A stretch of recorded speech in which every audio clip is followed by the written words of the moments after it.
ಭೂಕಂಪದ ರಣಾರ್ಭಟಕ್ಕೆ ವೆನೆಜುವೆಲಾ ಪತರಗುಟ್ಟಿದೆ. ಒಂದೇ ಒಂದು ನಿಮಿಷದ ಅಂತರದಲ್ಲಿ ಎರಡೆರಡು ಪ್ರಬಲ ಭೂಕಂಪ. 7.1 ತೀವ್ರತೆಯ ಭೂಕಂಪ ಒಮ್ಮೆ ಸಂಭವಿಸಿದ್ರೆ ಮತ್ತೊಮ್ಮೆ 7.5 ತೀವ್ರತೆಯ ಭೂಕಂಪ. ಎರಡೆರಡು ಬಾರಿ ಭೂಕಂಪ ಆಗಿದೆ. ಕಟ್ಟಡಗಳು ಅಲುಗಾಡಿದೆ. ಇದು ಭೂಕಂಪದ ದೃಶ್ಯ.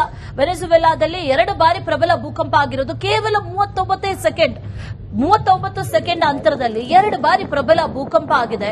ಈ ಭೂಕಂಪದ ಆರ್ಭಟಕ್ಕೆ ಅಪಾರ್ಟ್ಮೆಂಟ್ಗಳು, ಮಾಲ್ಗಳು, ಕಟ್ಟಡಗಳು ಎಲ್ಲವೂ ಕೂಡ ಧರಾಶಾಹಿಯಾಗಿದೆ. ಸುಮಾರು 25 ಕಿಲೋಮೀಟರ್ಗಳವರೆಗೂ ಕೂಡ ಈ ಕಂಪನದ ಎಫೆಕ್ಟ್ ಆವರಿಸಿದೆ ಅನ್ನುವಂತಹ ಮಾಹಿತಿ.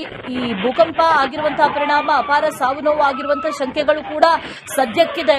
ಅವಶೇಷಗಳ ಅಡಿಯಲ್ಲಿ ಹಲವಾರು ಜನ ಸಿಲುಕಿಕೊಂಡಿದ್ದಾರೆ ಅನ್ನುವಂತಹ ಒಂದಷ್ಟು ಮಾಹಿತಿಗಳು ಕೂಡ ಇರೋದ್ರಿಂದ ಸದ್ಯಕ್ಕೆ ಈಗ ಸಮರೋಪಾದಿಯಲ್ಲಿ ರಕ್ಷಣಾ ಕಾರ್ಯಾಚರಣೆಯನ್ನ ನಡೆಸಲಾಗ್ತಾ ಇದೆ ಅನ್ನುವಂತ ಮಾಹಿತಿ. ವೆನೆಜುವೆಲಾದಲ್ಲಿ ಸುನಾಮಿಯ ಕಾರ್ಮೋಡ ಕೂಡ ಆವರಿಸಿದೆ. ಒಂದು ಕಡೆ ರಿಕ್ಟರ್ ಮಾಪಕದಲ್ಲಿ ದಾಖಲಾಗಿರುವುದು 7.1 ಹಾಗೂ 7.5 ತೀವ್ರತೆಯ ಭೂಕಂಪನ.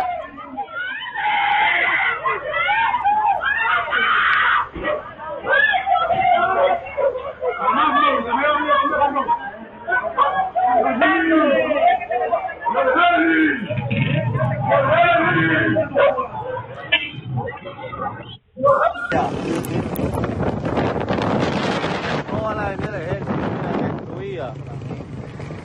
destruida, terremoto.